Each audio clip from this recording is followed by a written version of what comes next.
Hey there, and thank you so much for watching. My name is Janetta if you are new here, and today's video is a plant tour. If you know me in person, you know how much I love houseplants. I love growing them and collecting them and taking care of them. It's one of my favorite hobbies to do, I think, ever. And so I just wanted to share with you my collection. I don't have a very large, impressive collection by any means.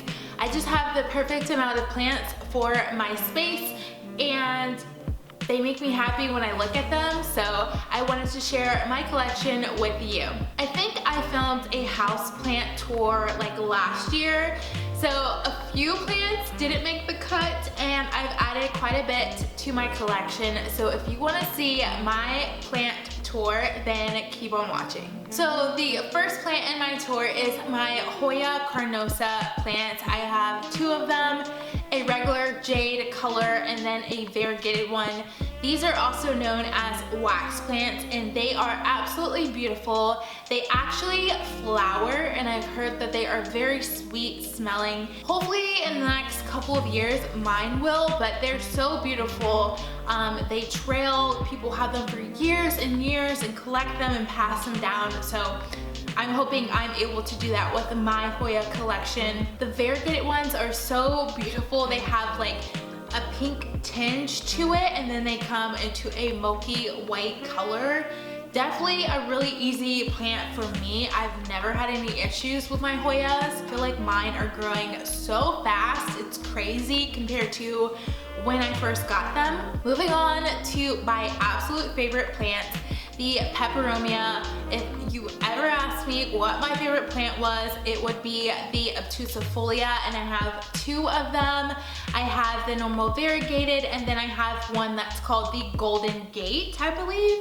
And the variegated one looks green, like deep dark green, and then over time as the plant grows, it gets more variegated and variegated. She's my second or like third plant, but she's absolutely beautiful. I love her, and I think she's getting to her max height because I just repotted her, and she's not root bound or anything, but I think I might have to propagate it in order to get it a little bit bushier, but I don't want to because I just like love it so much. But I think they are such beautiful plants with nice, really thick leaves, and they're just stunning. And then the Golden Gate has this beautiful like camouflage sometimes looking leaves where it's like green on the inside with like different shades of lighter green and then a beautiful like creamy edge. I also have a Peperomia Reina Verde, and this cultivar is so gorgeous. It has these really thick bulbous leaves that are attached with like a red stem. Mine is growing really fast. I don't do anything special to it. I just water it when the top of the soil feels dry. I fertilized it for the first time like last week since I bought it. And it doesn't receive like really bright light. I have it on my bookshelf. Don't know much about this plant. I didn't even know it existed until I saw it at the nursery. But the couple leaves that I do have that are the biggest, they are like trailing downward, so I think it's going to be like a hanging type of plant.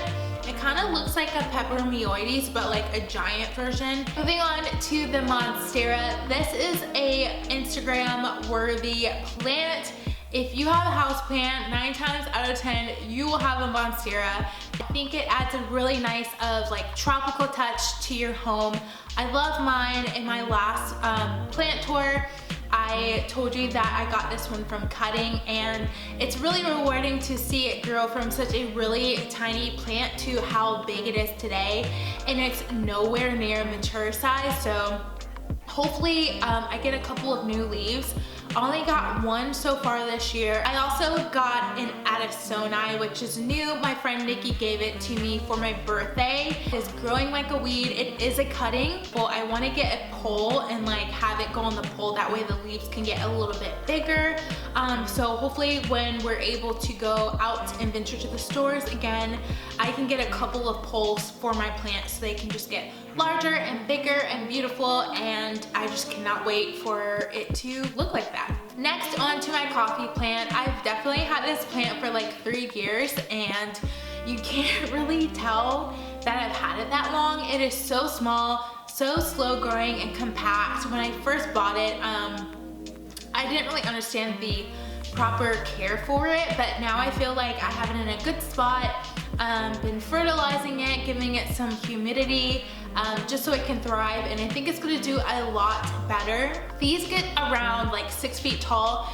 Mine is nowhere near that size, and I've had it for 3 years, so I'm hoping that I can influence it to grow a lot quicker, a lot faster, so it can be a really beautiful tree to have in my space. Okay, my next group are the calatheas, and if you are new to house planting, I would highly suggest you run far away from this genus. I don't know why, but I keep buying more of them. In my last plant tour, I showed you my orbifolia. Had a couple of issues with that one, so unfortunately that one had to go, which pained me because it was $35. So before that one died, I revitalized it, and then it died. Again, the 4 new leaves that popped up from the ground died. So my first calathea is a pinstripe. Can't remember if I showed this in my plant tour last year. I don't know why I do this to myself. So my pinstripe practically died. It had either too much water or not enough water, or it was just like, you know what, I don't vibe with this place, so I'm gonna die, and it died. So I cut off the old dead 2 leaves that were like hanging on by a thread, and I fertilized it, gave it lots of humidity, so I really hope that more leaves grow this spring and summer. Then I also decided to get a calathea white fusion. It is so beautiful. It is the Beyonce of all calatheas. Beautiful, like white and green and pink and purple leaves that are amazing in color. This one is growing like a weed, so I don't know what I'm doing. I'm just gonna continue doing the same thing. Don't change a thing. This white fusion, you guys, if you find one, go ahead and pick it up. It is beautiful. Moving on to my Sansevierias, I have 4, 2 of which are at work, so I cannot show you them, but I have one. It is like the mother's tongue, which is like the super common generic. I actually think they're called Dracaenas now, or Dracaenas. I'm still gonna call them a Sansevieria. If you are new to houseplants, it's definitely one that you should pick up because you don't have to do anything to it. I water it every 2 weeks. I fertilize it when I water it. I have it on the floor, and it just does its thing, and it grows. And then I have another one. I don't know the species of this one.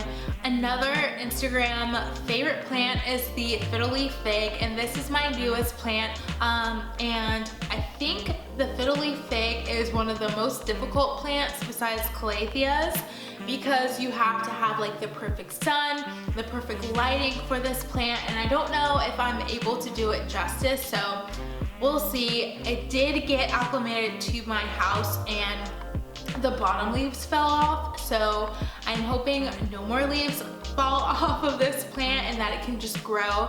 I haven't seen new growth yet, but I just fertilized it for the first time since I brought it home like last week, so I'm hoping that will spur lots of new growth, and I guess you'll have to see by the next plant tour if I make it. The next stop on my plant tour is this beautiful palm behind me, the Parlour Palm. Mine is growing like crazy. Every time I turn around, there is a new frond. This was in my first set of plants that I got from Home Depot. I honestly don't do anything to it. It's in a self-watering pot. I every year will go ahead and refresh the soil, add some fertilizer, stick it back in the same pot, and make sure there's always water in the pot. I can definitely tell when I need to water it. The leaves just fall a little bit. They normally have like a droopy leafed appearance, but you can just tell once you've had it for a while, and it's just really easy to take care of. My next next two plants are my pothos plants. This was my first plant I've ever received, and it came from my mom, actually a cutting of her plant.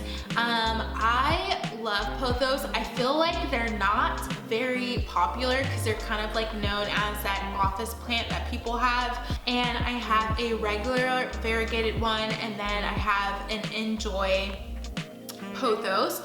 They both are two different types of plants when it comes to care.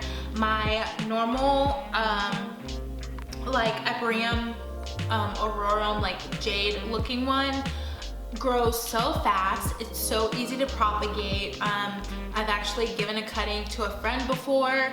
I have cut off stems, put it in water, grows like a weed, put it back in the plant. My goal with it is to stake it up on a moss pole and have it grow up it so the leaves can get really big. I heard the leaves can get as big as a Monstera leaf, so I'm hoping my pothos will get that big. We'll see. And then I also have an Enjoy or Pearls and Jade. Again, I don't know which one I have. I feel like I have two in one pot, but this pothos grows really slow. Next is a ZZ plant. I love this plant so much. ZZ plant, I think I said this in my last video. You can neglect this plant and it will still love you. I literally, like my snake plant, water it every 2 weeks, fertilize it every 2 weeks in the growing months, and that's it. It is in like my bedroom in this corner where it gets like not a lot of light, and it still thrives and it still grows. All right, we're almost done with my plant tours. Next is my Alocasia. I have two of them, a Poly and a Portadora. The Poly I found at Pike Nursery. It is so beautiful. Died on me a little bit. I feel like a lot of my plants die on me, but it's fine. But it died on me a little bit when I first got it, and now it's thriving, so I want it to get where the leaves are like super huge. So I'm trying to figure out the perfect recipe to get thick, big leaves, but the Portadora is beautiful. This plant's growing like crazy. When I first bought it, it died on me, but I just made sure to like stay on top of it with like making sure the soil is moist and not wet, giving it all the humidity it likes, keeping it away from like the bright sun, all of that jazz, and I think I'm doing a really great job. It is thriving and I'm obsessed with it. My next plant is my Schefflera, and this I think is called like the Chinese money plant. I bought this from Trader Joe's as well. I think the leaves are so unique. They're kind of like palmy, like hands like reaching out. So I had it on my like coffee bar, and it was just growing towards the sun and I never noticed it, and now it's kind of like stuck that way. So I'm trying to grow it where it grows on the opposite side. Really easy to take care of, grows so fast. And then I have this beautiful, this is a Philodendron Lemon-Lime. I got this from Pike Nursery. It kind of looks a little bit like a pothos, but the leaves are actual heart-shaped and the color is really beautiful. They are a pothos that is called pothos like lemon-lime as well, or a neon. This is growing like a weed. It also vines, and I've heard that when you stake your vining plants, each leaf gets bigger and bigger over time. So that's what I want to do with a lot of my plants, is to stake them, so that way it just gets bigger and bigger. And I love when plants like trail. This one is trailing just a little bit. It is a newer plant, so hopefully I can see it grow and flourish. I love the coloring on the leaves and the heart shape. I think it's such a beautiful plant to have in your collection. And then I have a skin dapsis, and this is also known as a silvery satin pothos, or a silvery and pothos. This one died on me, and before it died, I was able to pull off about 3 or 4 cuttings, propagate them, and then put them in a new pot, and it is thriving. This is also a hanging, like trailing plant, hoping that I can get a little bit more cuttings after it grows some more, so I can get a fuller pot, and then I can stake it up and it will look really beautiful. The leaves are very unique. When you get really close to it, it has a shiny look, and actually when the sun hits it, it is so beautiful because it's like a metallic look on the leaves. It's kind of velvety when you touch it, and it looks a little bit like camo on top of the leaves. I think it's really interesting. My last plant is a syngonium, and I received this for my birthday as well. This is my first arrowhead plant, so I don't know much about them at all. They are vining trailing plants with like the arrowhead. It kind of looks like a shark head to me on the top, and I don't know much about them, but I think they're really pretty. My friend Nikki gave it to me for my birthday as well. Alright, so those are all of my plants. I hope you guys enjoyed my plant tour. If you have some plant recommendations, let me know in the comments. I'm always going to be on the hunt for a new species. So I hope you guys have a great rest of your day. Please stay safe. Subscribe if you are new here and you haven't already, and give this video a thumbs up if you enjoyed it, and I'll see you in a couple of days in a brand new video. Bye!